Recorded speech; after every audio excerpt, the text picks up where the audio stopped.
This is the iPhone 6s. It is 2015's flagship device from Apple, and it has lived in my pocket ever since. It stood the test of time and exceeded my expectations by far.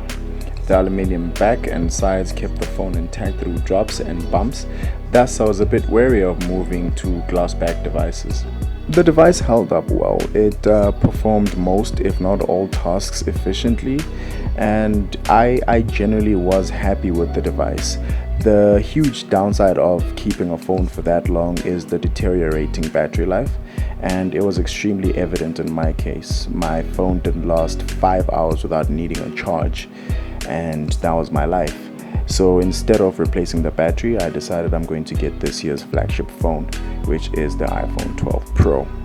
What we know about the 12 Pro is that it comes in 4 colors, which is the graphite, which replaces what used to be called space gray, and there's the gold, which is the one that I got my hands on, and we have a silver, and we also have a Pacific blue, which is the most popular color and one that I actually wanted for myself, but pre-orders actually, yeah. So we have the gold 128 variant of the phone, and let's take a look at what we have in the box.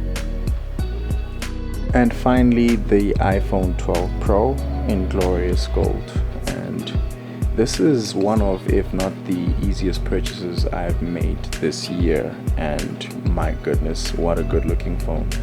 I'm previously not a fan of the gold iPhones, but this one looks incredibly good, and wow, what a pleasant surprise. The matte back is incredible. So let's just set the phone aside. Okay, just a white cover on top. Let's take a look at what's inside the box, and we'll continue with the phone. Nothing much in the box. As you can see, it's a very thin and small box. All you get is this cable that you're going to use to charge, which is USB-C on the one side, and it is going to be Lightning on the other.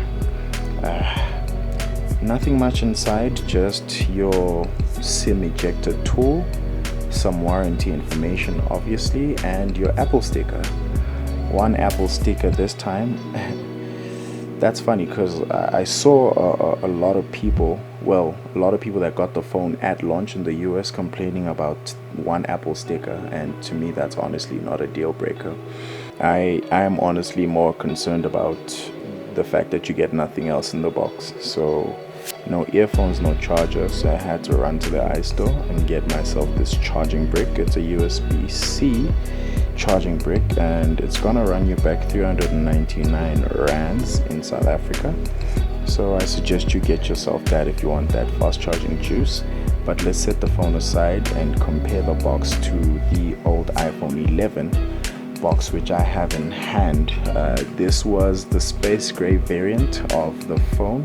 So the main reason why we have this box in front of us is to show you or illustrate to you what you used to get on the old iPhone 11 box. What you are looking at right now is not the content that you will get if you do decide to upgrade to an older generation iPhone, which is your iPhone 11, 10, SE, and the like. You will not be getting this power brick, you will not be getting earphones, you will only be getting this cable, which is a USB Type-C to Lightning cable, which is standard across all Apple devices right now. Let's close this up and do a small comparison of the 11 Pro's box versus the 12 Pro's box.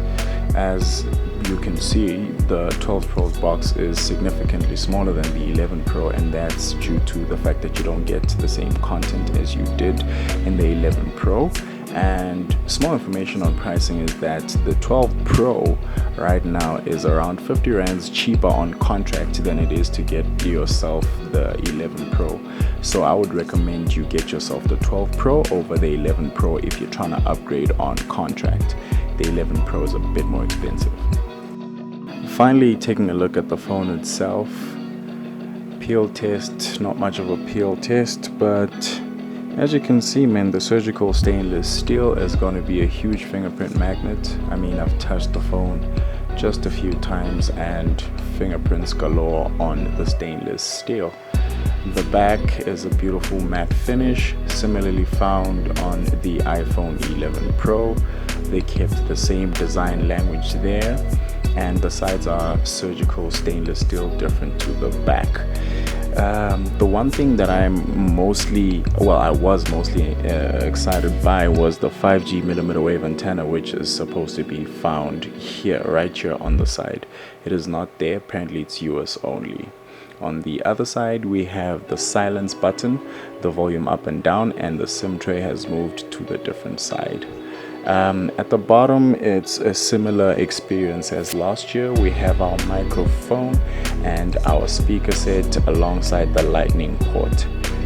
The back camera includes the LiDAR scanner, the ultra wide, the wide, and the telephoto camera alongside with the flash. Yeah, man, and we have antenna lines all over the place. On the bottom here, here, and also at the top there, similar to the iPhone 11 Pro. I'm honestly disappointed the fact that we don't have the 5G millimeter wave antenna. Like, having it there and it turned on at a later stage would have been beautiful. But anyway, right now let's just take a look at the iPhone 11 Pro and 12 side by side. As you can see, the phones are not that different when it comes to design. It's just that the 12 is a much more squared off design, and it looks a bit bigger when you're looking at it right now. But these phones are similar in size, man. Not that much of a difference, as you can see on this side by side look. Scale wise, the 12 looks a bit bigger, man, but it doesn't feel bigger in your hand. The camera modules look also similar, except the fact that you get the LiDAR scanner on the 12 Pro.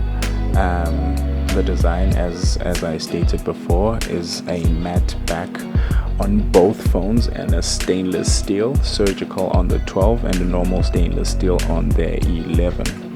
Turning the phones to their sides, we actually see that the SIM card tray is located on the right hand side on the 11 and on the left hand side on the 12 Pro, and it's a similar experience. At the bottom you get your lightning and your speaker alongside the microphone. As you can see, the 12 is a huge fingerprint magnet. It's extremely vivid, especially with the gold color. I think the black handles the fingerprints a lot better than the gold.